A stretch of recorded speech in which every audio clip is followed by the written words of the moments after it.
पश्चिम Asia के सबसे बड़े संकट में अचानक से पाकिस्तान का रोल इतना महत्वपूर्ण कैसे हो गया? क्या पाकिस्तान भी शांति का पुजारी हो गया है?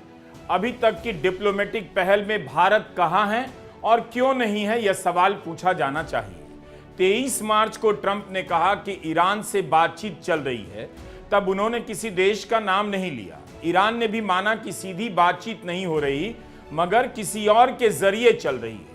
व्हाइट हाउस ने इसकी पुष्टि कर दी है कि ट्रंप और मुनीर के बीच बातचीत हुई है। क्या इस्लामाबाद में आगे की कोई बैठक हो सकती है? इसे लेकर भारत की समाचार एजेंसी ANI ने ट्रंप की प्रेस सचिव कैरोलाइन लेविट से सवाल पूछा तो उन्होंने जवाब देने से मना कर दिया और कहा, अटकलें मत लगाइए।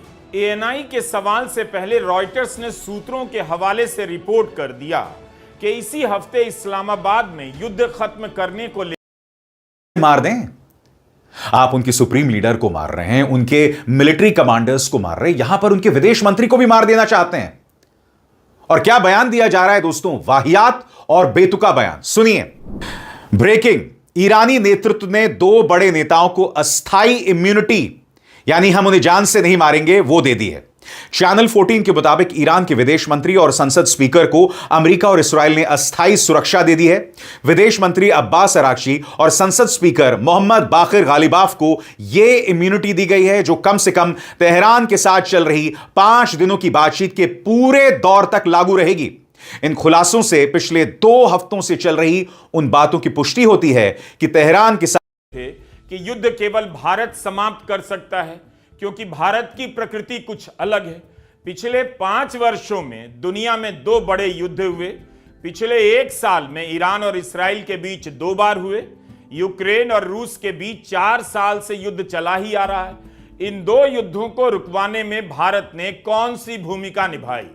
अगर यह धारणा बनाई जा रही है कि भारत विश्वगुरु बन गया है और युद्ध रुकवा सकता है, तो 1-2 उदाहरण तो देश के सामने रखना ही चाहिए कि किस युद्ध को रुकवाने में भारत की डिप्लोमेसी ने गहरी भूमिका अदा की है। अगर भारत रुकवा सकता है तो भारत ने पहल क्यों नहीं की? उसकी जनता कितनी परेशान है? सरकार का बजट घाटा बढ़ सकता है, तब फिर युद्ध रुकवाने से भारत को कौन रोक रहा है? अगर किसी ने रोका हुआ है तो भारत युद्ध कैसे रुकवा सकता है? हम ये नहीं कह रहे कि युद्ध आज समाप्त हो गया और इसमें फिर वो सरेंडर हो जाएंगे, फिर हम पिकनिक पे चले जाएंगे या पिकनिक करते करते जंग लड़ेंगे। तो इस तरह का है ना, पॉपकॉर्न खाते हुए। देखा, अमेरिका ने जब भी अटैक किया प्राइम टाइम पे शुरू करते हैं हम जंग, ताकि लोग स्विच हो के मतलब टीवी चैनल से स्विच होके न्यूज चैनल पे आ जाए।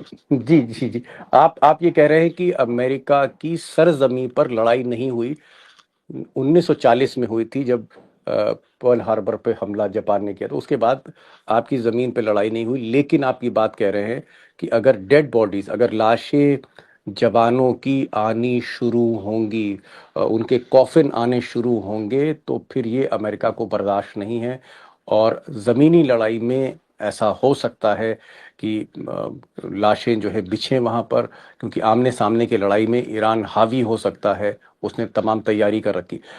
प्रोफेसर खान, जिस तरह से ईरान ने लड़ाई लड़ी है, खासकर जो ड्रोन है, जो $200 बिलियन का रिक्वेस्ट किया है फ्रॉम द कांग्रेस जंग के लिए, अभी तक अमेरिका इज एवरेजिंग, पहले 1 हफ्ते में $11 बिलियन का खर्चा है, उसके बाद से इट इज अबाउट $1 मिलियन चल रहा है। यानी अभी तक अमेरिका ने कुछ $25 बिलियन खर्च कर दिए इस जंग, खर्च हो गए जंग में। हाँ, तो लेकिन अगर 200 बिलियन और इनको मिलेगा, मिल जाएगा। अमेरिका में कोई भी हिम्मत नहीं होती कि पार्लियामेंट के आप फौज जंग लड़ रही है और उसकी जरूरतों को पूरा ना करें।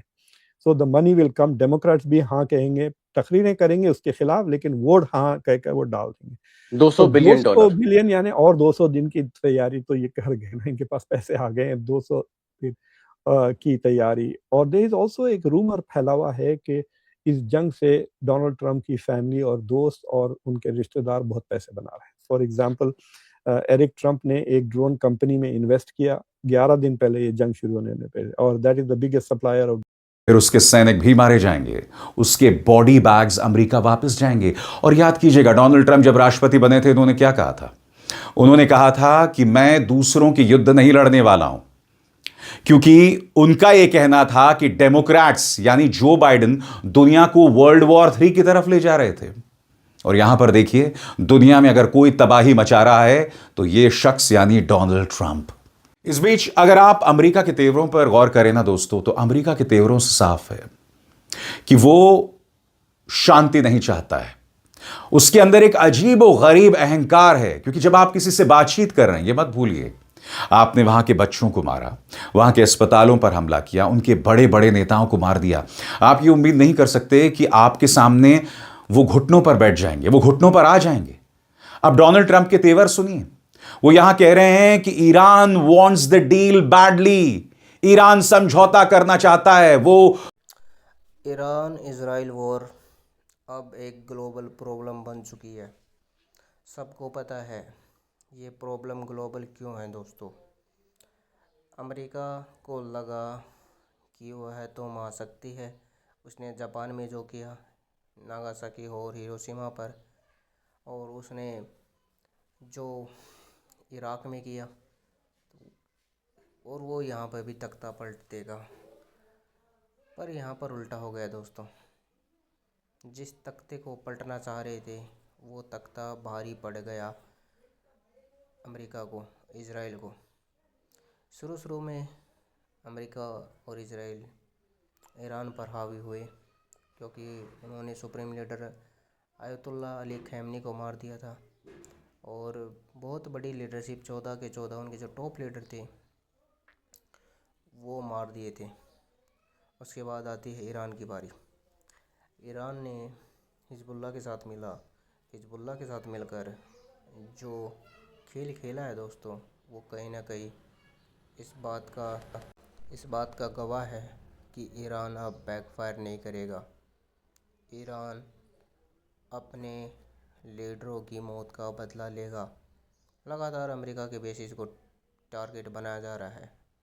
अमेरिका अब सोच रहा है कि वह अपनी सेना को ईरान में उतारे। हालांकि इसके बाद ईरान के जो सर्वोच्च लीडर है मुर्तज़ा अली खamenei, उनका बयान आता है कि अगर वह ऐसा करते हैं तो यह उनके लिए ठीक नहीं है। वह सारे तुम्हारी फ़ौज को बंदी बनाएगा और एक भी फ़ौजी जिंदा यहाँ से वापस नहीं लौटेगा। ये कहना है भाई ईरान का। अब देखते हैं इसमें लड़ाई में क्या कुछ होता है। भाई अगर चैनल पे नए हो तो चैनल को सब्सक्राइब कर लो, ताकि हर वीडियो का नोटिफिकेशन तुम्हें मिलता रहे।